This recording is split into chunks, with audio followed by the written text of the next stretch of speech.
परीक्षित ने जब पूछा महाराज ये तो बताओ, ये मरने के बाद जो पापी लोग नरक में जाते हैं वो नरक किधर है?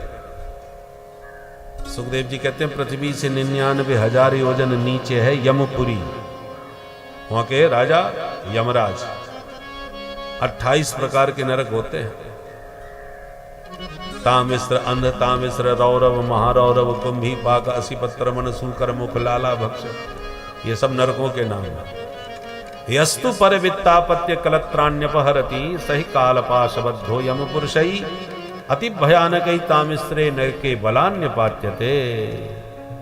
सुखदेव जी कहते हैं जो पापी पुरुष दूसरों का धन हरण करते हैं, स्त्री हरण कर लेते हैं, बच्चों को उठा के ले जाते हैं, वे तामिश्र नरक में गिरते हैं। तामिश्र माने तांबा, तांबे का कलश होता है ना लाल लाल, ऐसे ही उस भूमि को आग में तपाकर लाल कर देते हैं और उस लाल जैसी तपी हुई भूमि पर इस प्राणी को पटक देते हैं।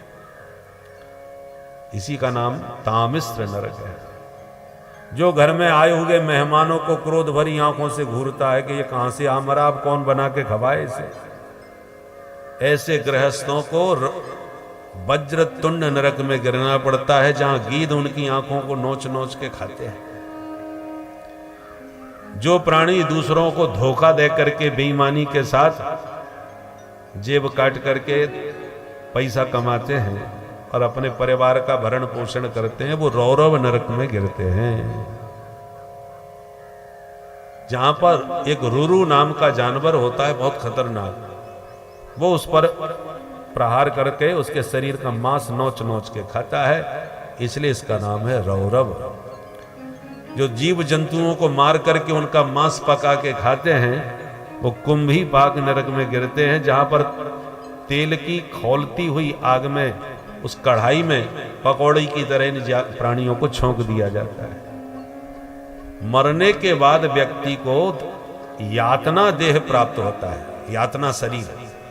उस यातना शरीर की विशेषता है कि दर्द तो इसी शरीर की तरह होगा, परंतु आप मरना भी चाहोगे तो मर नहीं सकते, वो शरीर कष्ट भोगने के लिए ही मिलता है।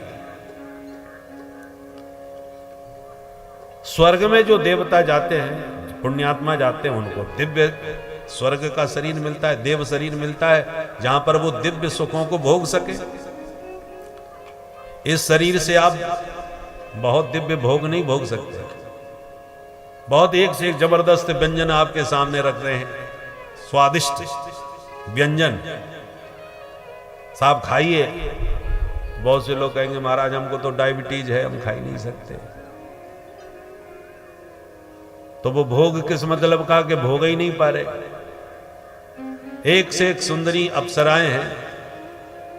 भोज्यम च भोजनम शक्ति रति शक्ति वरांगना विभवो दान शक्तिश्च नाल्पस्य तपसप फलम। तो इस शरीर से ना जब तुम दिव्य भोग भोग ही नहीं सकते तो यह शरीर बेकार। इसलिए स्वर्ग में पुण्यात्माओं को दिव्य देह मिलता है, जिससे वो स्वर्ग के दिव्य सुख भोग सकें। तो पुण्यात्माओं को देव शरीर और पापात्माओं को यातना शरीर मिलता है नरक में। पर नरकों की जो यातनाओं का भयंकर वर्णन किया एक अध्याय में, तो परीक्षित तो डर गए, कांप गए, हाथ जोड़ के बोले महाराज नरक बहुत खतरनाक है, इनसे बचने का कोई उपाय हो तो बताओ। सुखदेव जी बोले उपाय है। क्या उपाय है? बोले नरकों को धोबी घाट समझो, कपड़े पहनोगे तो गंदे जरूर होंगे, गंदे होंगे तो सफाई करनी पड़ेगी। अब दो तरीके हैं, साबुन लेके अपने हाथ से साफ कर दो, और फुर्सत नहीं है तो धोबी घाट पर भेज दो। धोबी जी कपड़े की धुलाई तो करते हैं, पर कपड़े की धुनाई भी खूब करते हैं। वो कपड़े पर दया नहीं करते, उठा उठा के पसीजते हैं। पर आप अपने कपड़े को धोगे तो जरा प्यार से धुल जाएगा। उसी प्रकार शरीर भी वस्त्र है। अब इस वस्त्र में पाप का दाग लग जाए तो प्रायश्चित्त का साबुन लगा के आप इसको साफ करो। हर व्यक्ति जानता है कि क्या पाप है क्या पुण्य है। अब आपने जानबूझ के पाप किया है तो हर पाप का प्रायश्चित है, उसका पश्चाताप करो, प्रायश्चित करो। नहीं करोगे तो फिर यमराज बैठे हैं धोबी घाट बना करके अच्छी तरह आपकी धुलाई करेंगे। परीक्षित ने कहा तो कोई ऐसा साबुन बता दो कि घर में ही हम सारे कपड़े साफ कर लें अपने, क्यों धोबी घाट में वस्त्रों की दुर्गति करवाएं। है कोई साबुन? बोले बिल्कुल है। तो बताइए उस साबुन का नाम। सुखदेव जी कहते नोट कीजिए।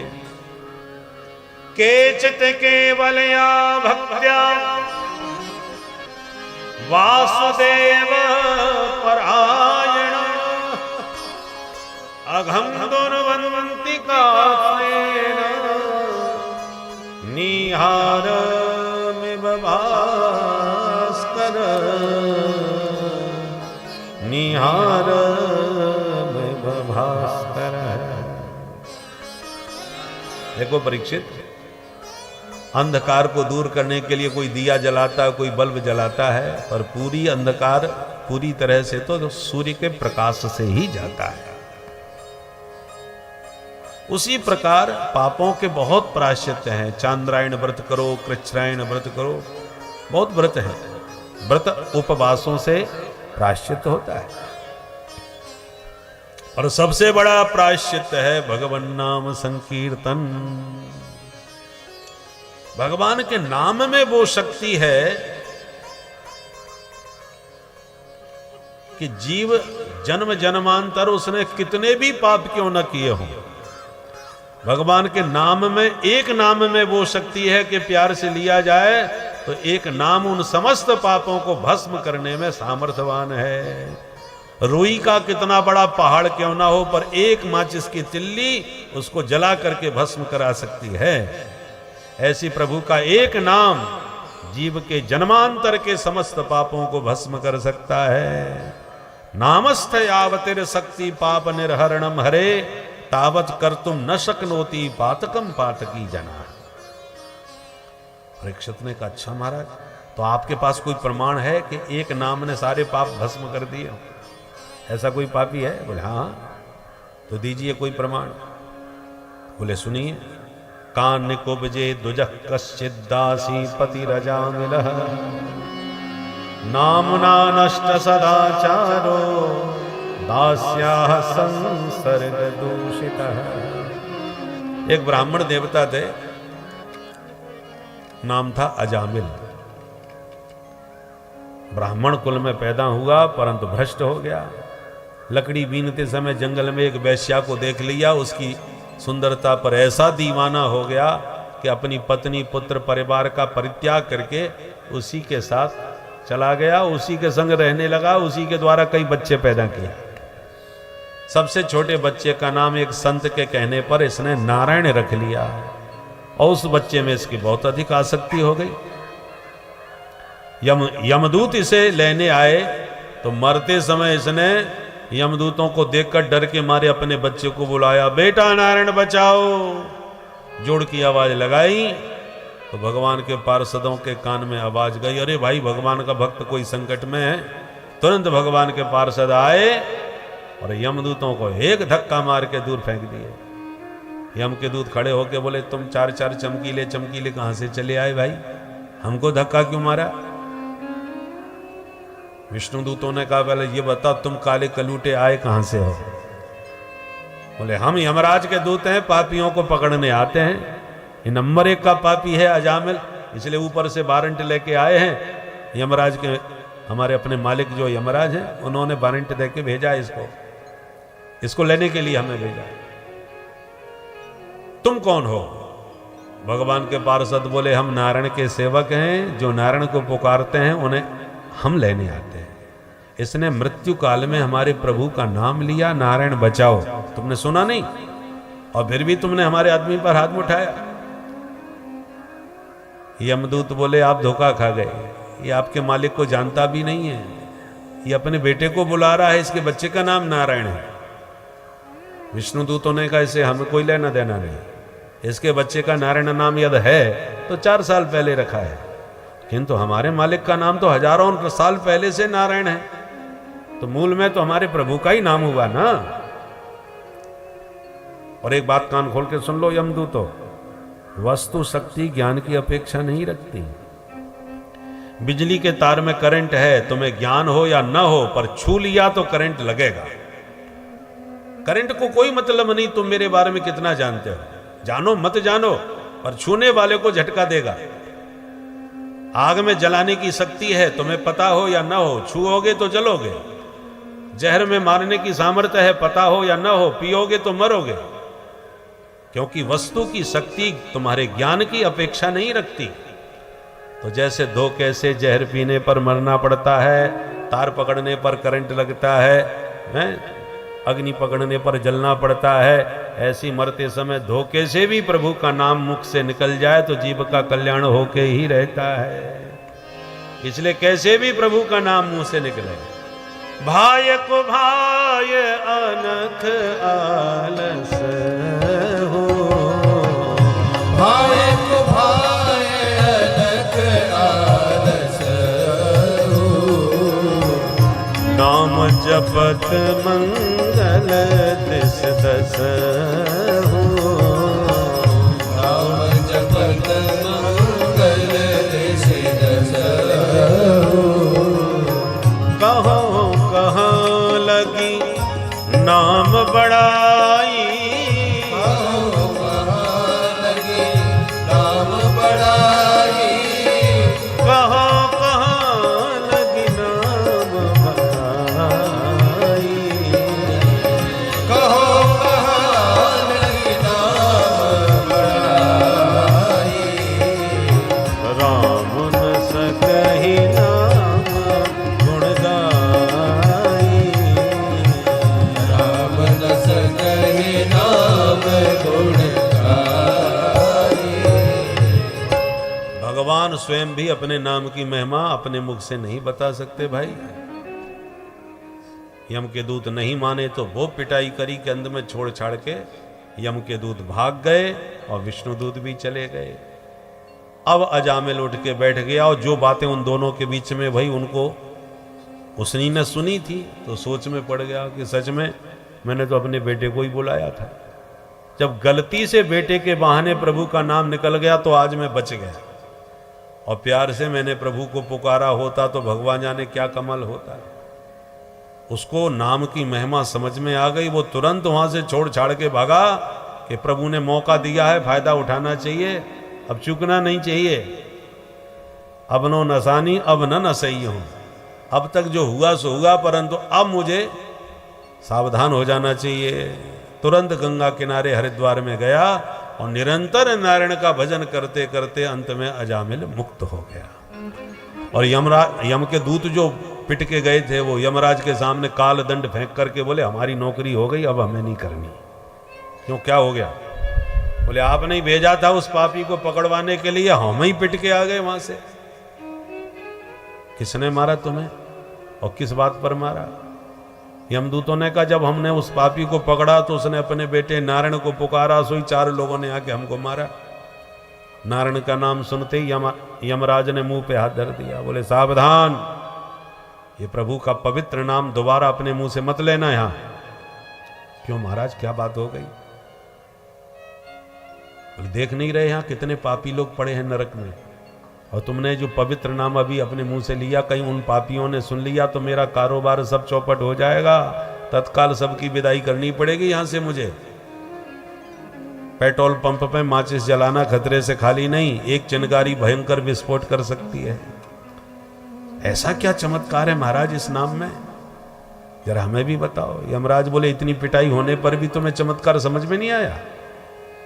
अरे गलती से उसने पुत्र के बहाने प्रभु का नाम लिया तो तुम उसे छू नहीं पाए, और प्यार से उसने प्रभु को पुकारा होता तो तुम देख भी नहीं सकते थे। इससे ज्यादा नाम की महिमा तुम्हें और क्या बताऊं। यमदूतों ने कहा हमें तो बस एक बात बता दो कि आज के बाद हम किसको पकड़ने जाया करें। यमराज बोले नोट कर लो, जिह्वा न वक्ति भगवत गुण नामधेयम्, चेतश्च न स्मरति तच्चरणारविन्दम्,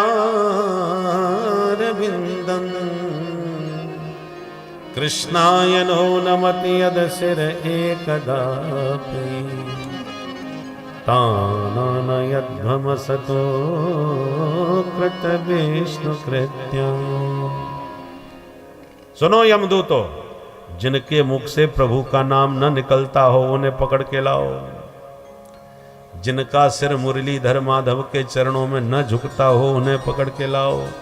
जिनका चित्त कभी भी प्रभु के चरणों का चिंतन न करता हो उन्हें पकड़ के लाओ। बाकी लोगों से बिल्कुल हाथ मत लगाओ। सुखदेव जी कहते हैं ये परम गोपनीय इतिहास मुझे अगस्त मुनि ने मलय पर्वत पर ठाकुर जी की सेवा करते करते सुनाया। वो आज मैंने परीक्षित तुम्हें सुना दिया। अब इससे ज्यादा नाम की महिमा और क्या कहें। इसलिए आइए एक बार सब मिलके प्रभु के नाम की नौका में विराजमान हो जाइए। ताली बजा के प्रेम से गाइए। अरे होए गए भव से पार लेकर नाम तेरा, होए गए भव से पार लेकर नाम तेरा, होए गए भव से पार लेकर नाम तेरा, होए गए भव से पार लेकर नाम तेरा, नाम तेरा हरि नाम तेरा, नाम तेरा हरि नाम तेरा, नाम तेरा प्रभु नाम तेरा, नाम तेरा हरि नाम तेरा। अरे होए गए भव से पार लेकर नाम तेरा, होए गए भव से पार लेकर नाम तेरा। श्री राधे।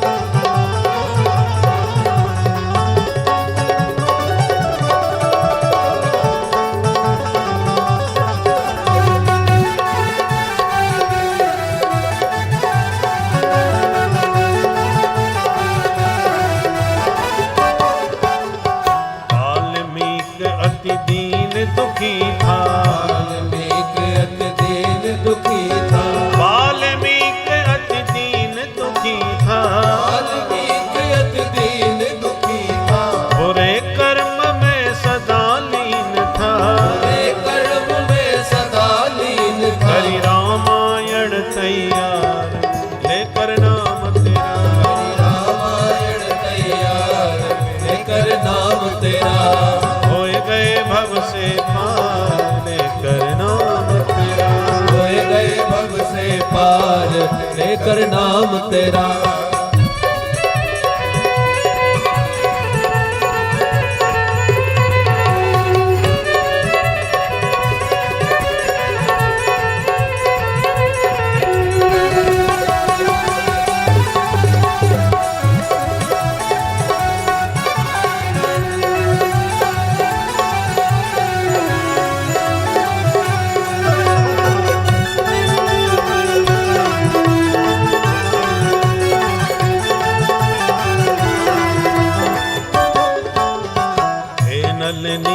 जाति के बानर, नल नील जाति के बानर, हे नल नील जाति के बानर, नल नील जाति के बानर, राम नाम लिख दिया शिला पर, राम नाम लिख दिया शिला पर। अरे होए गई सेना पार लेकर नाम तेरा, होए गई सेना पार लेकर नाम तेरा, होए गए भव से पार लेकर नाम तेरा, होए गए भव से पार लेकर नाम तेरा।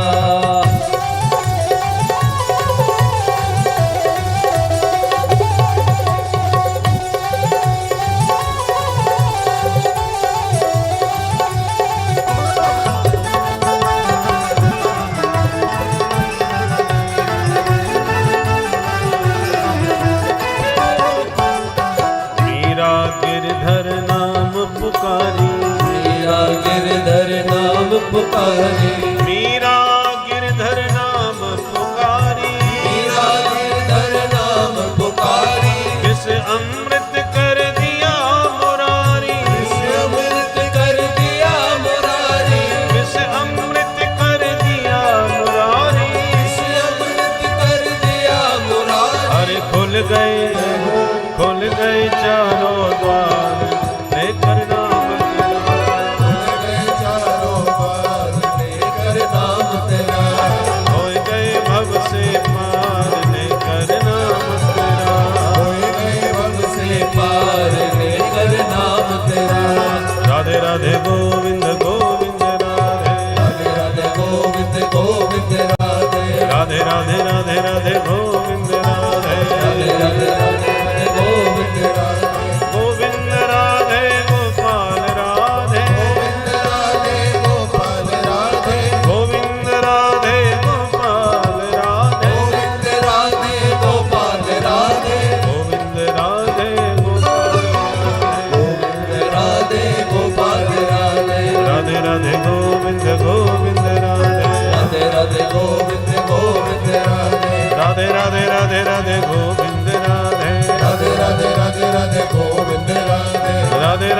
राधे राधे गोविंद राधे राधे राधे राधे गोविंद राधे गोविंद राधे गोपाल राधे गोविंद राधे गोपाल राधे गोविंद राधे गोविंद राधे गोविंद राधे गोपाल राधे गोविंद राधे गोपाल राधे गोविंद राधे गोपाल राधे गोविंद राधे गोपाल राधे गोविंद राधे गोपाल राधे गोविंद राधे। बोलो राधा गोविंद भगवान की जय जय जय श्री राधे। इस प्रकार भगवान नाम की दिव्य महिमा सुनाई। अब परीक्षित का प्रश्न, महाराज ये बताओ, शास्त्र और संत भगवान को समदर्शी बताते हैं। भगवान सबको एक दृष्टि से देखते हैं, सब भगवान की संतान। पर भगवान के व्यवहार में, लीलाओं में भगवान की समदर्शिता दिखाई नहीं पड़ती। भगवान सरेआम पक्षपात करते दिखाई पड़ रहे हैं। दैत्यों को मारते रहते हैं, देवताओं का साथ देते हैं।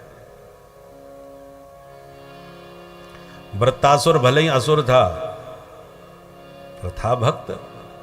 उसने रणभूमि में इंद्र से युद्ध करते समय 4 श्लोकों में धर्म अर्थ काम मोक्ष की व्याख्या करते हुए क्या बढ़िया स्तवन किया। तो मेरा प्रश्न यह है कि दैत्यों को तो भगवान मारते हैं और देवताओं का खुल के साथ देते हैं, ऐसा क्यों? सुखदेव जी कहते हैं बहुत बढ़िया प्रश्न पूछा है परीक्षित, पर एक बात ध्यान से सुनो। भगवान का स्वभाव है, ये यथा माम प्रपद्यन्ते तांस तथैव भजाम्यहम्। मुझे तुम जिस भाव से जैसे भजोगे मैं तुमसे वही संबंध निभाऊंगा। दैत्य दुश्मन मानते हैं भगवान को तो भगवान दुश्मन बन के सामने आ जाते हैं। देवता अपना रक्षक मानते हैं तो भगवान उनकी रक्षा में खड़े हो जाते हैं। तो मानने वालों में भेद है। तुम क्या मानो, तुम जैसा मानोगे भगवान वैसे ही हैं।